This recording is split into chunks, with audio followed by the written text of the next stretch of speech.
আজকে সাবুদানা দিয়ে খুবই সুন্দর একটি রেসিপি বানাবো। আর আমি এখানে 1 কাপ সাবুদানা নিয়েছি আর তার সাথে অ্যাড করে দিলাম 1 কাপ পানি। আর 10 মিনিটের জন্য আমি সাবুদানাগুলো রেস্টে রেখে দেব।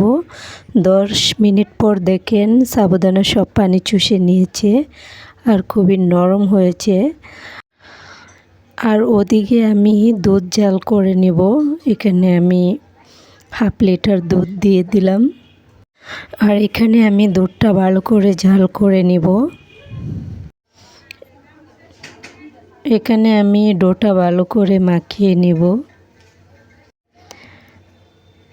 আমার ডো মাখানো প্রায় শেষ। আর এরকম গোল করে লাড্ডু বানিয়ে নেব। আপনারা যেরকম বানাতে পারেন, ছোট করেও বানাতে পারেন, আমি একটু হালকা বড় করেছি। যারা সাবুদানা পছন্দ করেন না তারা কিন্তু এই রেসিপিটা খুব সহজেই করে নিতে পারেন।